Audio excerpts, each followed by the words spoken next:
every Pokemon game, status effects are the game changers. One move could completely shift the tide of battle. But with Pokemon Legends Z-A shifting the real-time combat, how will these effects actually work? Today we'll be breaking down how sleep, paralysis, burn, and more could evolve within the new battle system. So unlike Legends Arceus, where you still had the turn order with the agile and the strong styles being a way to manipulate the turn order, ZA is looking to ditch that completely and move towards a more real-time action system. And in a system like that, the timing is everything.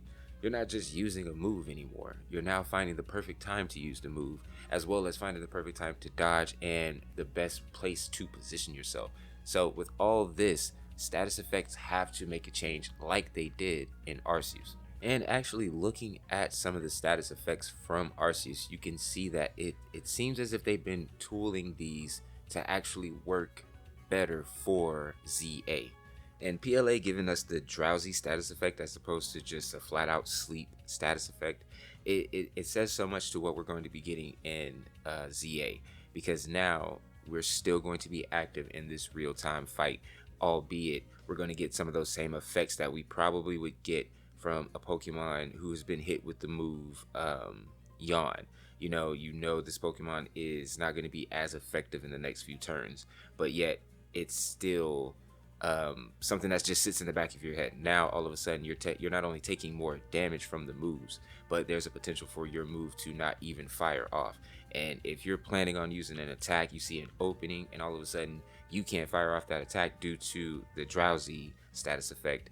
I mean, that it seems so much more attention to detail when it comes to this style of fight versus you know that this move probably is not, or this move most likely is not going to happen in just the regular turn based order. So this being reworked for the live battles is something that I feel like that's the whole reason they changed them up in Legends, because that was still turn based. So for the fact that they decided to make that shift then lets us know that they've been setting this up. Well, it seems to speculate that they've been setting this up for this upcoming title, and I wouldn't I wouldn't be surprised if this actually built upon the drowsy effect.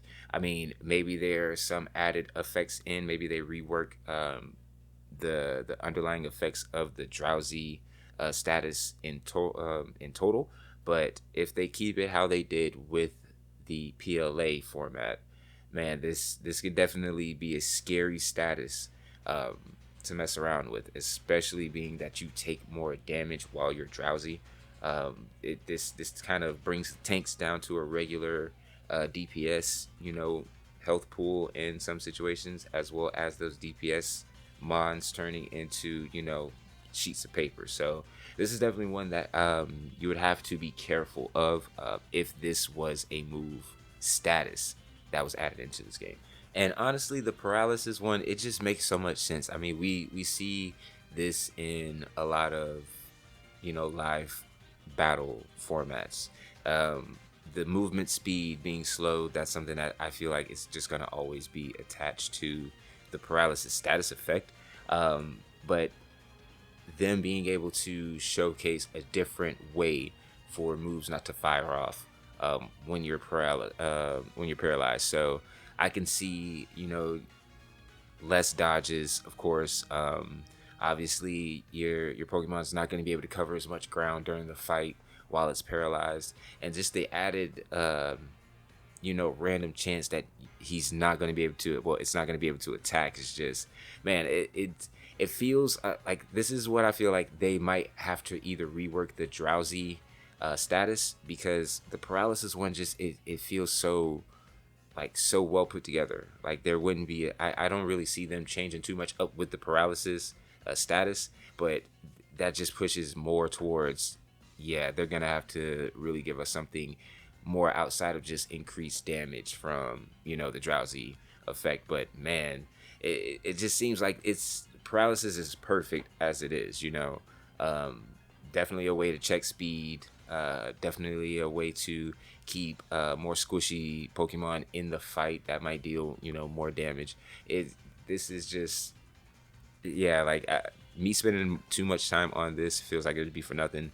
because I really just don't see them deviating too far from what paralysis already does, you know. But boy, oh boy, the poison and the burn status are two probably they're going to have to rework this. Either the poison and burn are going to have to be on like some sort of timer like this. It cannot be indefinite on the Pokemon for the span of the fight. If it is, oh my goodness, that's definitely going to be some fun like VGC battles to watch if they give us, you know, multiplayer battles and all that cool stuff there. But man, the finding out, like, imagine being toxic, hit with toxic at the beginning of a fight, and you have and the stress that it puts on you to watch your health like dramatically drop during the fight. It takes away so much from like you being able to concentrate on things like the dodges, like the, you know, parry system that may be added into the game. Man, if I mean, they could add something in on top of just, you know, the damage being taken every turn. Maybe this I don't really know, like the poison is just so OP as it is, which is why I don't think that they might add anything else to it. But I could be wrong. I mean, unless they put some type of timer on it, maybe you're only poisoned for, you know, some odd seconds or something like that. But who knows? It could be for the whole fight until you pop a potion or an antidote or something like that. But man, this would be crazy if they added anything else to the underlying effects of poisoning, man, because that's already a scary one, especially if you know they give the moves like sludge wave or just like the way toxic performs on like just a usage level. It that might be that might be the complete set right there. Just being able to know that, man, a poison Pokemon, unless you have a steel type, I mean, good luck to you, because that's a tough one. But burned, on the other hand, I feel like being burned, they got that right as well. Like I said, with the paralysis, it's not really much that may need to be done with, you know, the mechanics of it, but I see it being pretty well rounded. I mean, they added in the whole attack status reduced, which plays along with the whole frostbite addition for like the special attack being reduced. And I'm not really sure if well, I doubt, well, if this is replacing being frozen. I think all freeze did was just allow you just to be frozen, because if you can't attack, there's no reason to, you know, drop any of your attack stats. So for them to shift it over to frostbite being a way to, you know, take damage every turn as well as burn and poison, but also you drop in special attack, I feel like this, like I said, man, it all feels like it points towards this real-time battle system. You know, how are they gonna rework this? And for them to just start a brand new type of status in ZA after totally reworking and doing the overhaul of the battle system in Legends, it feels like this might just be brought over because it's already solidified. You know, they know it works. They've had a time to control, will test it out in a controlled way with the turnstile and play with a little bit with the whole, you know, Pokemon being able to use a move 2 times. Maybe if you're paralyzed there, boom, now you have like 3 turns. Just little fun things like that. So once it comes over to the real-time battle system, I mean, these are going to be some fun status effects to see in play. We already see that Stealth Rock and Spikes are going to become physical attacks just like they were in PLA and everything. But just for these to be reworked to give us a more, you know, real-time RPG feel, it says a lot, man. It says a lot. I feel like the focus is going to be on the Pokemon in a way like it's never been, due to like just the team building, the Pokemon building itself, and I feel like, yeah, we're going to get a lot of new builds, team strategies and everything, just based off of like the way these are going to be co-inhabiting the rest of the Pokemon move sets, you know, the move pools, and everything along those lines. So I'm excited. I'm very excited to see how these actually implement or are implemented within the game. And with all that being said, this just opens the door to some potential new condition types, or we can see things like the flinch status effect, pseudo status effect, be implemented on much of a larger scale. Maybe they change that to an actual stagger. I can see that being probably the most prominent upgrade for it, because the flinch is such a useful maneuver for Pokemon who have either priority or are able to move first. And there's a lot of moves that induce flinch itself. So the fact that we could use that to our advantage for, a more reliable stagger could do things like maybe give certain attacks like quick attack or those priority attacks that ability to stop those stronger attacks from landing. Maybe this could actually stop a solar beam from firing off during the charge. Um, it's something that so small on in the older games, something that's more of a nuisance, and that can turn into such a viability with this type of style. Because in me playing things like Elden Ring and everything, I enjoy stance breaks, like like I enjoy the staggers and everything, especially if my back against the wall.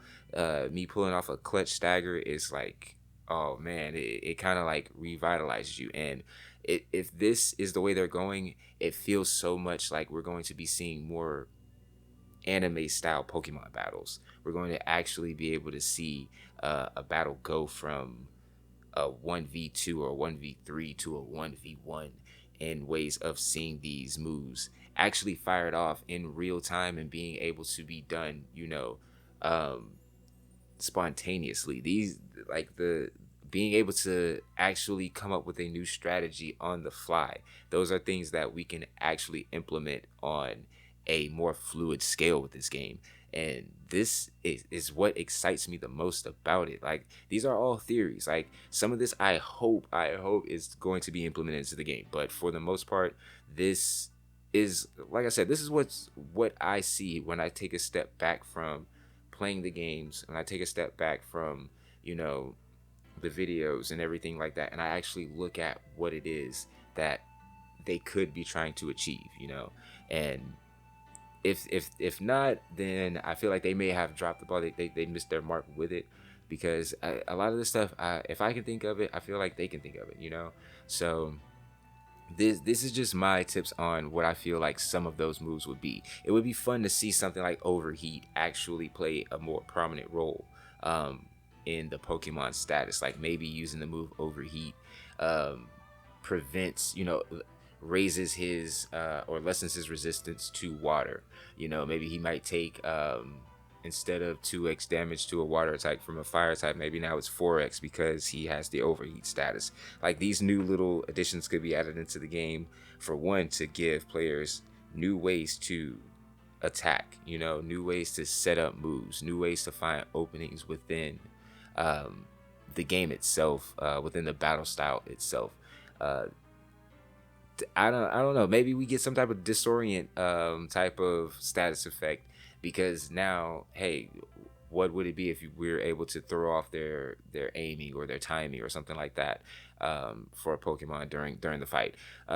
Little things like that I can see being added in, only because where else, like, how else could they flesh out the real time battle?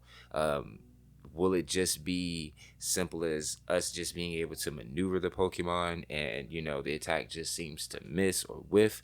Or will it be more strategic? Will we have a dedicated movement button for that Pokemon? Once again, something we'll get into in another video, man. Like, I got a lot of these just already broken down and everything, but it's little things that I pick up on, that, and from reading the comments and everything, I'm like, yeah, that does make sense as well too. Like, this, me saying this and then reading what you guys are posting in the comments, it definitely makes me feel like we may be on to something with some of these videos. Could we see a disorient type of status effect? Maybe not. Would it be fun to actually see some new type of a way to throw off the opponents during the fight? of course, I feel like there may be something new implemented into it. Moves like topsy turvy, or confusion. Like, they have to do something with those moves, I feel like, to give us a better visual representation of it. So, with all my rambling out the way, what status effect do you think would be the most annoying in Legends Z-A's real-time battles? Or better yet, which one are you most excited to troll your friends with in PvP if we are able to get it? Next up, we'll be talking about things like the weather effects, the field terrain, as well as what Lumio City actually has to offer us when it comes to the new title. So without further ado, make sure you like, subscribe, and share the video. Listen, man, once again, I love everybody who's made it this far in the video. If you're still rocking with me, it is such a blessing to be able to make these videos and to see that people are actually enjoying them. So we hit 100, man, and that's because of y'all, man. I do this now because of you guys, So next up, road to 200 and beyond, man. New videos coming soon, and Rico out.